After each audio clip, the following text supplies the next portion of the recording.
Karen had always wanted control. Her voice echoed across the hills, loud and sharp.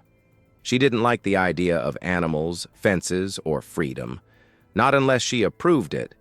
The new farmer had no idea what storm was coming. He had bought the land, fair and square, 5 peaceful acres outside town, goats, a horse, and sunshine. Nothing more, nothing less. He just wanted quiet. He had served in the military, seen things no one should see. All he wanted now was peace. But Karen saw fences as threats, animals as noise, and freedom as defiance. She lived 3 houses down, in a white-painted home with neat hedges and binoculars. On the windowsill, when she spotted the goats, she started dialing. First animal control, then zoning, then the HOA, even though there wasn't one. She was sure there should be. She wanted him gone, or silent, or small. One morning, he found a paper on his gate, unsigned. It said he was in violation of Code 47B and something about unauthorized livestock. He chuckled, knowing no such code existed here. Still, he stayed calm, fixed the fence, fed the goats, and made coffee. But then came the officers, not aggressive, just confused. They had been called by a concerned neighbor. They stood at the gate, hats on straight, hands by their sides. He greeted them kindly, offered coffee, explained the land was his, the animals were registered, everything was legal. He showed them papers, deeds, receipts, vet forms. The officers looked at each other, embarrassed. They apologized, turned to leave, but Karen was already on the road, marching fast, waving her phone. "You don't know who I am," she snapped, loud and proud. The goats bleated behind her, the horse swished its tail. The officers gave her a long look. One asked her if she lived in this county. She said no. She lived just outside the line, in a subdivision, but she had authority, or so she claimed. The farmer remained calm, leaning on his fence, watching. The scene. He said nothing. Not once did his voice rise. Not once did he insult her. He simply waited.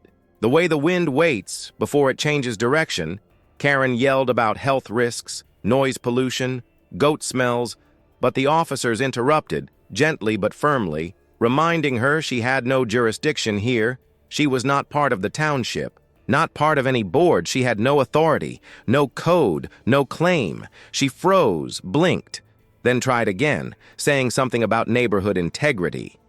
But it was over. The officers left, and Karen walked back slower than before, her voice no longer echoing. Later that week, the farmer put up a small wooden sign by the gate. It read, "Peace grows here." No sarcasm, just truth. He kept to his routine, morning walks, fresh hay, goat milk, calm skies. Karen never came. Back? Not directly. She still peeked through binoculars, still made calls, but no one listened anymore. The county knew the truth now.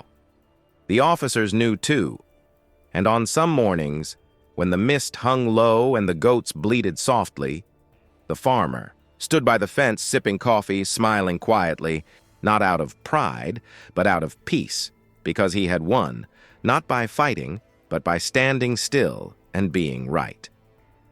Urgently, here is one more paragraph continuing the same tone, style, and format, using only commas and full stops. The seasons began to turn. Summer rolled into fall. The fields turned golden, and the farmhouse took on a quiet glow. Neighbors started stopping by, bringing fresh pies, jars of jam, asking about the goats, the horse, the story they'd all heard whispers of. The farmer welcomed them gently, never bitter, never loud, just kind, the kind that grows like roots, in good soil. And though Karen still watched from a distance, her voice was no longer feared. Her power had wilted, and in its place, something better had taken root. Not control, but community, not rules, but respect, not noise, but understanding. And the land, just like its owner, stayed calm, open, and free. So if you believe in standing your ground, If you've ever dealt with people who tried to push you off your own path, or if you just love real stories that speak the truth, then this is the place for you. Hit that subscribe button and join us here at QZ Stories, where every story matters and every voice gets heard.